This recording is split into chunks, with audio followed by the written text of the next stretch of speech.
Welcome back everyone to the final installment of No More Heroes. Quick thing. Got 3 things to show you. One of them is plainly obvious. First, the closet.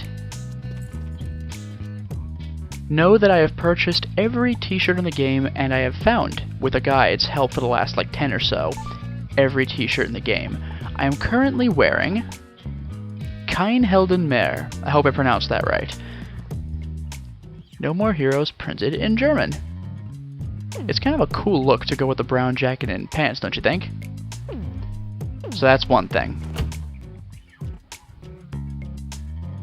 Thing number 2. I kind of dropped the ball on this one, but it's of no real consequence. After beating Volodarsky, when you go to the TV, you can replay that weird Glastonbury game, you know, when you went into the train car and all of a sudden you're playing as that mech? Well, now you can do it whenever you want if you so desire. Okay. Now what you're really waiting for.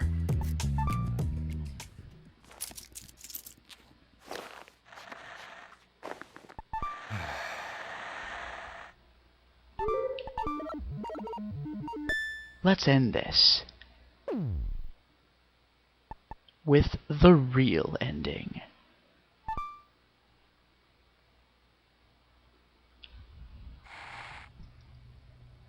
It's finally over. Can't a guy get some privacy? At least when he's taking a dump? I'm afraid not. These fights don't work like that. It's time to die, Mr. First Rank. You gotta be shitting me.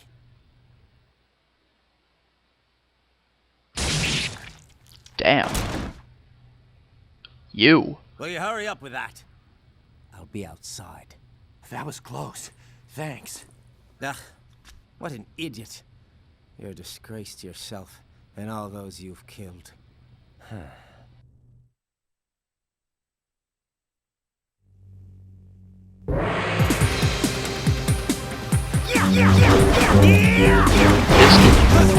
This guy does not play. Travis Touchdown versus Henry Cooldown. Come on. Jeez. Oh, I just want a dark step, dude. You irritate me. Come on. What was... Oh, that's a counter, isn't it?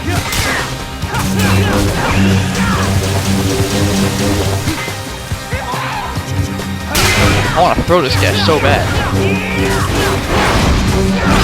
God damn. Let's try it. Yeah, okay, auto counter.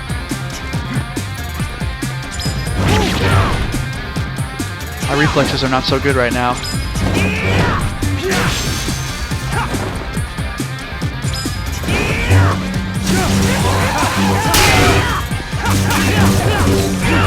Here we go.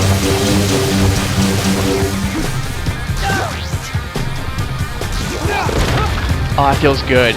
And this guy has a stupid amount of health. You should see this on bitter mode. This fight takes 20 minutes.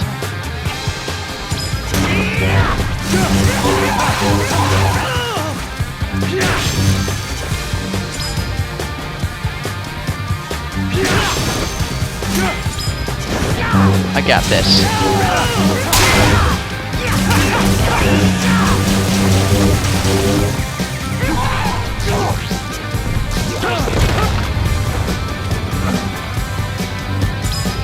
Alright. What's that? I'm invincible when I do that?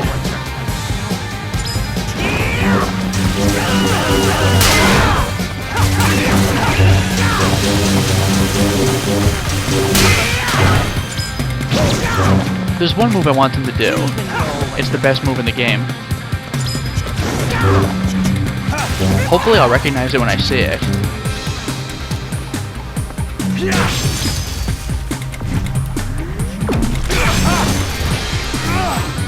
I can't even get it when he's backflipping. This move is perfect.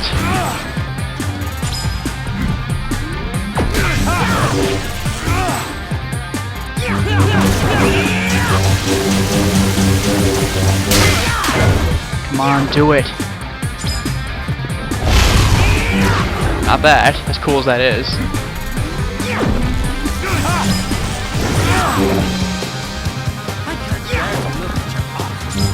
Oh. It's time for you to sleep.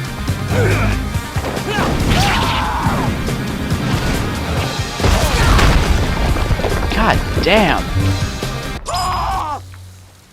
Best instant kill move freaking ever, am I right? Oh, I love it. I love it. And you notice my only option was to return to the dog race. No going back to the motel. We're already at the motel. Let's do this for real. I'm gonna kick his ass.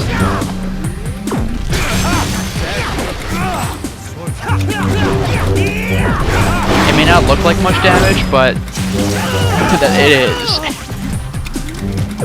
It just is. I would like to dark step him though if I can.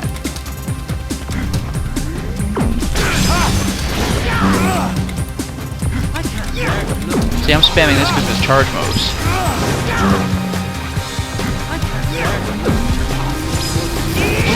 Ah, nuts. I was a little too late.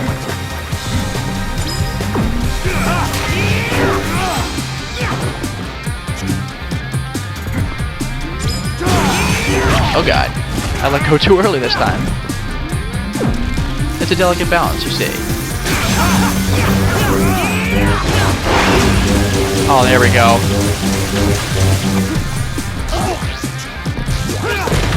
God, it's fun. It's so fun.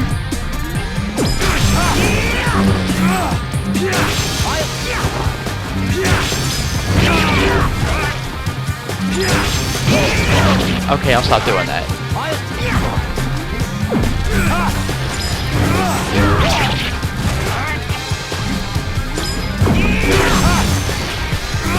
There we go. Now I'm getting it. Oh god. That was the insta-kill.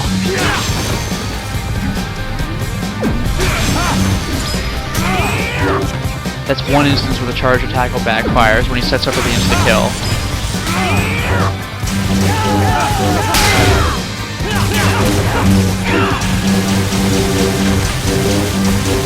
Oh, that's so good.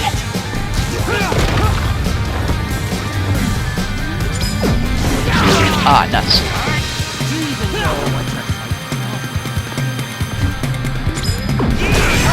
There we go. Now I'm doing it right.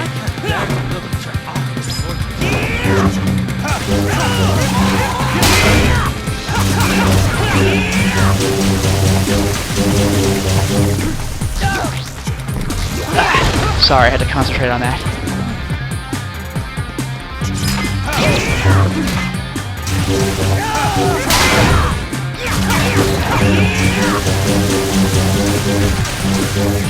God, what a nightmare this would be without dark stepping. But I'm getting there.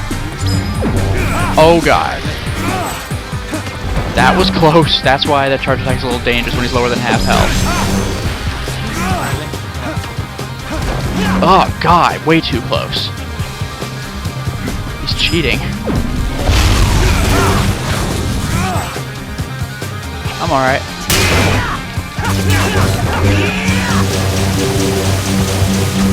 Insta-kill this. I almost got him. Ah.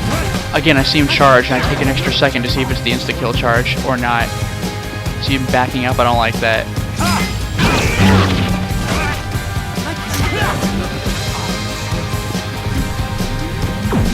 There we go. Almost. Almost. I win. You bastard!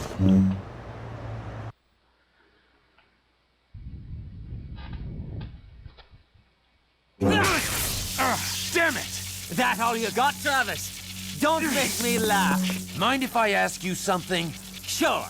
Why the hell do you call me Travis? Travis, like you're my friend or something. Who the fuck do you think you are? You can't be serious. all this time you didn't realize. What are you talking about? I'm your twin brother. What? What the hell? It's the craziest shit I've ever heard. Why would you bring up something like that at the very last minute of the game? I would have thought you as a player would have at least expected a twist of fate of some kind. What? And hey, where's Sylvia anyway? She disappeared without a trace. Where the hell is she? You mean my wife? What? Wife? Yes, you know. Spouse, soulmate, Henry's wife. Get the idea? When did you two get married? Oh, about 10 years ago. Yeah, that's right. Because we were both in college at the time. That is out there. Oh, shit! All news to me. I'm gonna need shock treatment to get over this one. I'm sorry for all the trouble my wife has caused you. Forgive her. She caused me some trouble, all right, but it helped me clear up a lot of things. Ah, you know how women are. Especially my wife. A really big spender. Yeah, she knew my income wasn't enough, so every now and then she'd just disappear. She's a bad wife, but a good woman. What? Are you telling me that you and her... Oh, come on. But Travis, my brother, we're similar in many ways. Nice. You're right. Suddenly you being my brother doesn't sound so awkward.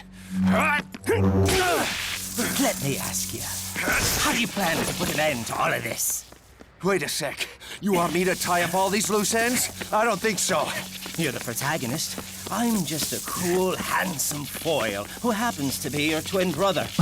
Hate to say it, but it's your job. I want to bail, but where the hell's the exit? Oh. There's no way out, is there? No getting out, right, bro? That's right. All we can do is keep running. Then let's find that exit they call paradise. Let's go! Oh my god, that's cool. I can't get over that ending. And this is worth watching the credits for. There's something else after this. So I love how the real ending actually probably raises more questions than it answers. We know who Henry is, but what? How is Travis American and Henry Irish? Although the really funny thing about this is that Travis's voice actor is British, portraying an American, and Henry's actor is an American portraying an Irishman, which is just amazing to me. I don't know if that was on purpose or if that's just an extra level of humor in there, but that's pretty good. So Sylvia's been married this entire time to Henry, which explains why he's the voice on the answering machine, I guess, but that's it. That's the reason. Sylvia is a big spender, and she wants money to spend, so No More Heroes exists. That's amazing to me. That's just fantastic. And so much fourth wall breaking at the very end. Even before the final boss, not even the final boss, but like before, you know, Assassin rank number 1, you have Sylvia's mother. Oh yeah, this entire game was a waste of your time, but you know what, you're so close to beating it, just go ahead, you got one more level, just do it. It'll take you like an hour at most, just get it out of here. This entire game, I'm convinced, is just trolling the player. Like, the whole purpose of this game is to troll the player. I really think it is. It's very entertaining, but there's just so much stuff in here that just winks at you the entire time. At the very least, if it's not outright trolling, it's got to be tongue-in-cheek. It's just... I don't even know what to make of that.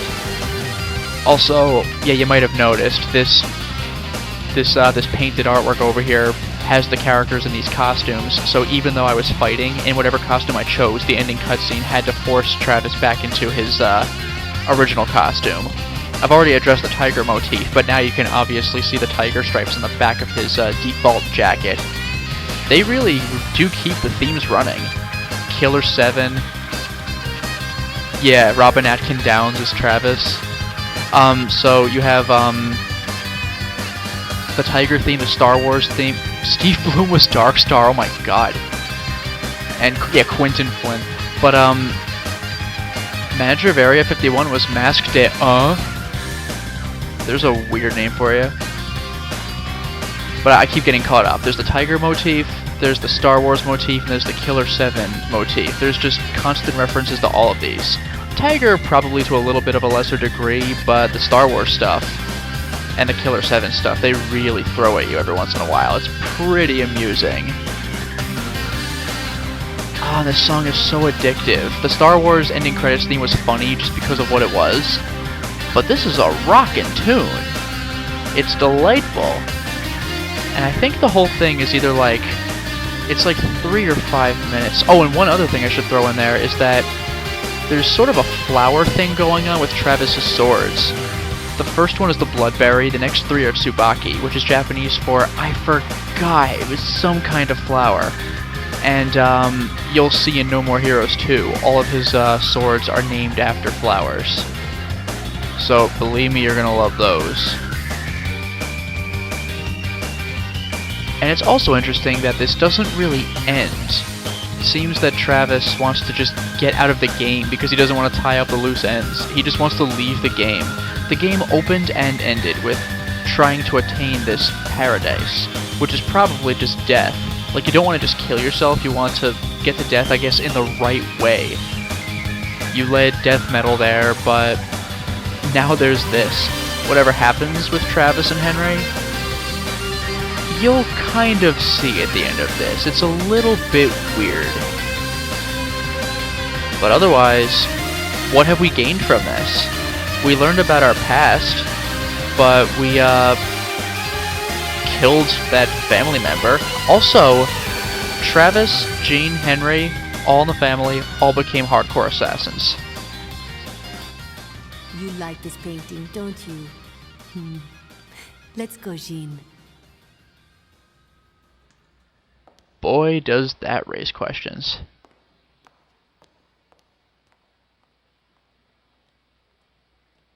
Could that possibly mean that, you know, you might invent a story to come up with a painting and this whole game was in that little girl's head? If so, she's sick. I know. Too bad there won't be a sequel. Oh my god, you dick. Seriously, when this game came out, I was just like, son of a bitch. Like, no questions are answered. Of course, there actually did end up being a sequel, so you can't just write off Travis and Henry as non-existent. There are events that follow up this, and we're going to see those next. What we've gained from this, however, is the ability to play New Game Plus. Back to the Future? Wow, I forgot about that. Weird. But yeah, I'll overwrite. Jeez. And what do we get from this?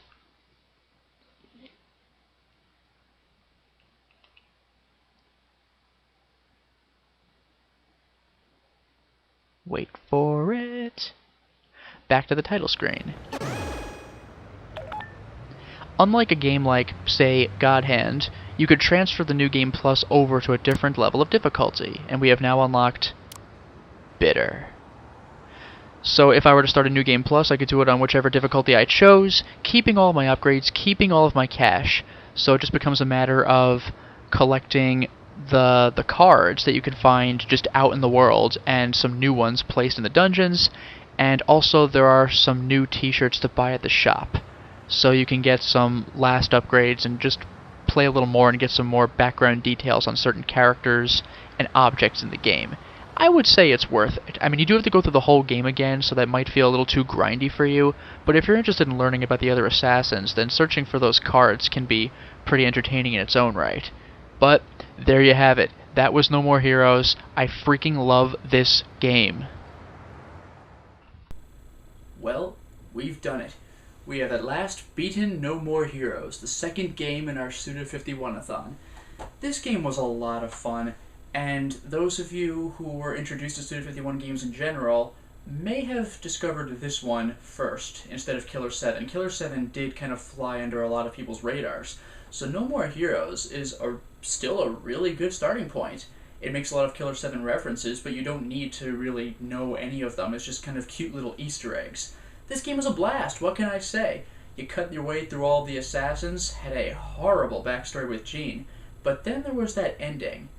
What do you think that means? Sylvia is little girl Jean's mother, and Travis and Henry are just characters in a picture? Does that mean that the entire game was just little girl Jean fantasizing a potential story to go with that picture? Did she make herself the victim of constant molestation to get revenge on Travis? That's really sick and twisted, and I'm afraid to see what she would grow up to be. Lots of creepy implications there.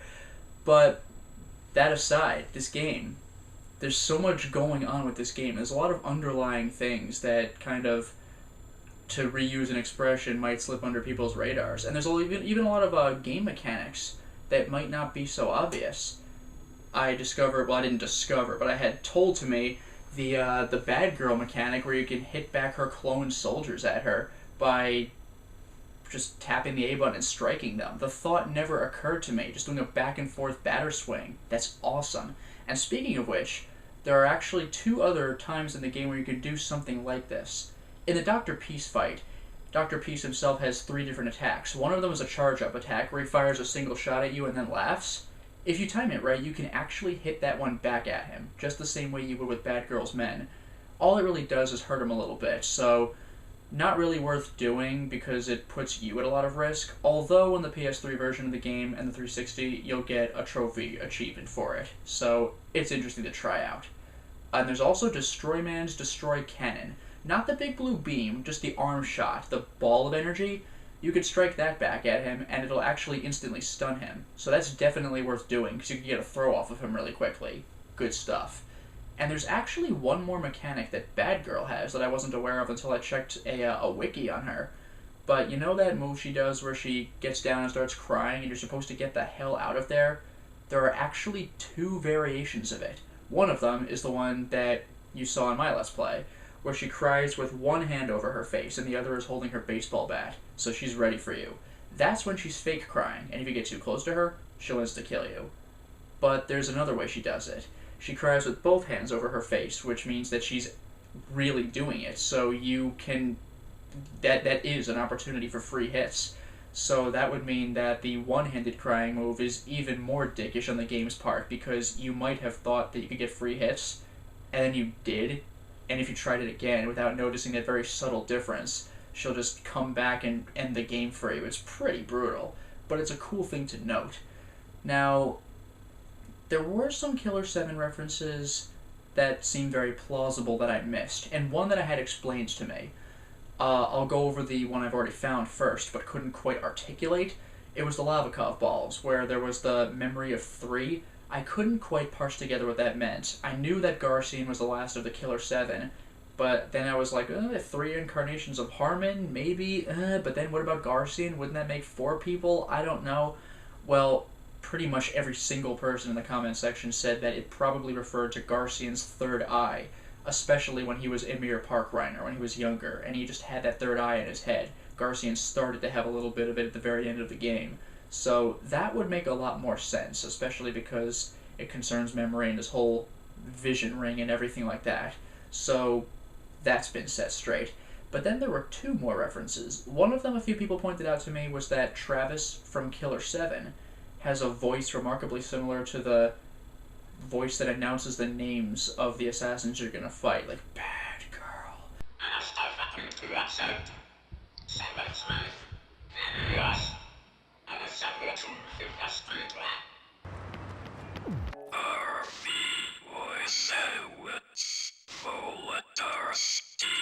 That does kind of sound like Travis's voice, except that Travis's was obviously very distorted and kind of gibberish sounding, but it does sound relatively the same, so I guess let's chalk that one up. And there was another one. This one was pointed out to me also by a whole ton of people. Thunder Ryu's ghost. I can't believe I didn't think of this, but the ghosts coming back and talking to you and keeping up things as though nothing had happened, that's a very Killer 7 thing to do. I guess I didn't think about it because I'm not the one who killed him, and he was not my target of assassination, and he spoke with a text box rather than with garbled audio, so for some reason it just went over my head. I don't really have much of an excuse for that. I dropped the ball on that one. So that would be another one. Oh, I just remembered actually, there's one more. This one's a really subtle one.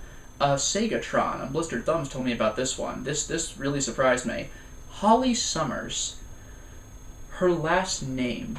I didn't put this together at all because I don't think I ever knew this person's last name, but in Killer 7, Susie Summers is the decapitated head that gives you your rings, and both her and Holly even have really short hair.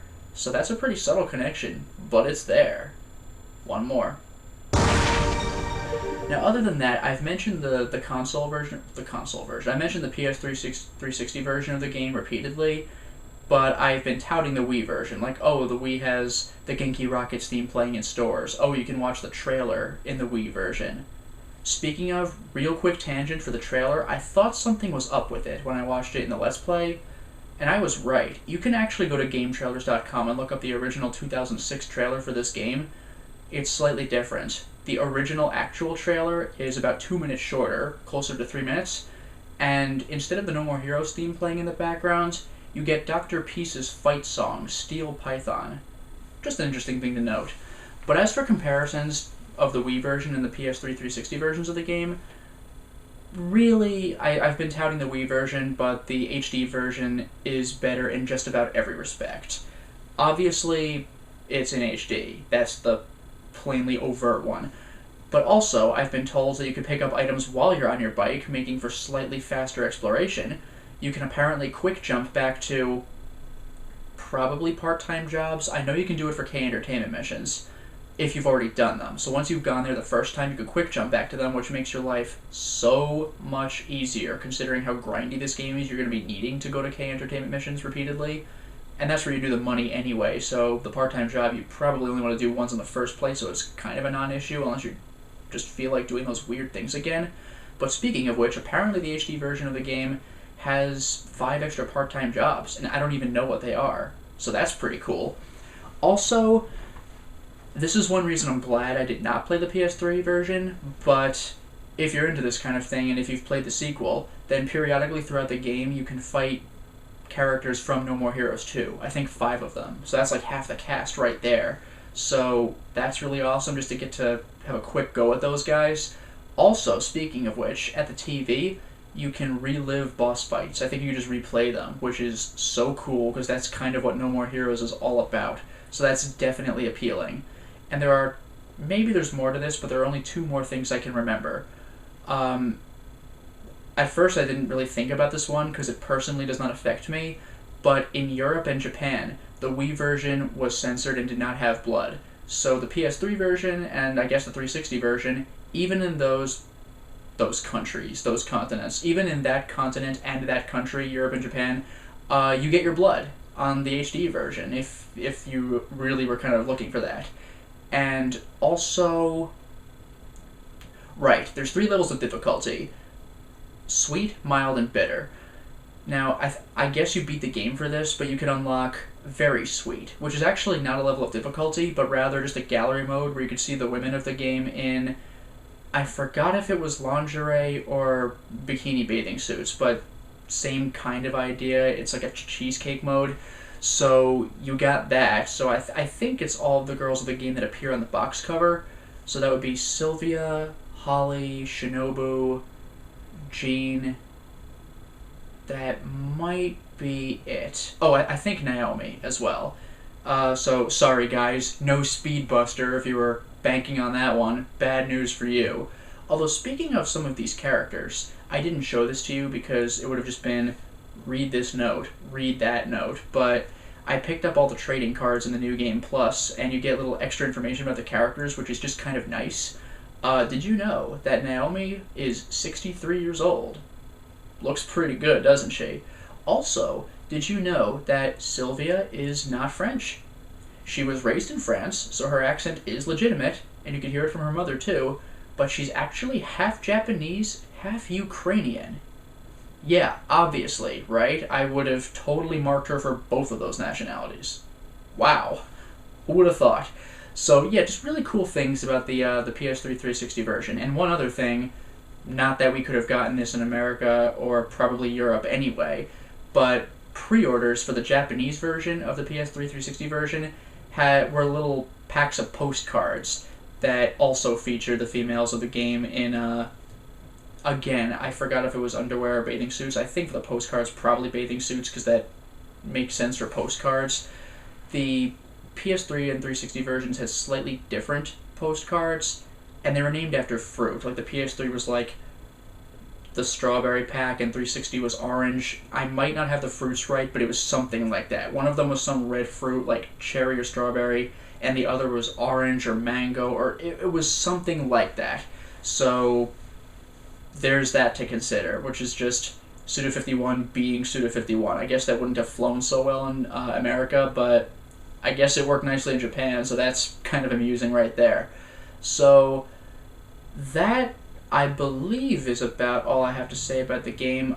Very, very entertaining, and once again, Gene's past is just despicable. And that halftime shot I put in the video, just in case you weren't quite sure, was not in the game. It really was just the fast motion, and then they kept going. So you have to go into some sort of video editing program in order to hear the real story. Boy, is that twisted. By the way, I loved the No More Heroes Forever reference. This is, of course, when Duke Nukem Forever still had not come out, so it was particularly hilarious at the time. Now it's lost a little bit of its humor, but the game still took longer than it had any right to come out, so at least people will still get the joke. Very good stuff. So we have beaten No More Heroes. It's not going to take a very large leap of logic to realize that the next game will be No More Heroes 2, Desperate Struggle. I very much look forward to this game. I've only really gone through it the 2 times, the mild and bitter mode, just to be able to get through it on bitter mode. So that was when it came out. I very much look forward to being able to tackle this game again. So thank you all so much for watching, and also thank you very much to the people who submitted title cards to me. So, special thanks in order of submission and therefore order of appearance to Salex, MeGamer, and LeonMan42. All of your work is awesome, and thank you again so much, everybody, for watching this Let's Play. It's been a blast to play, and I hope you found it to be a blast to watch. Until next time, everyone.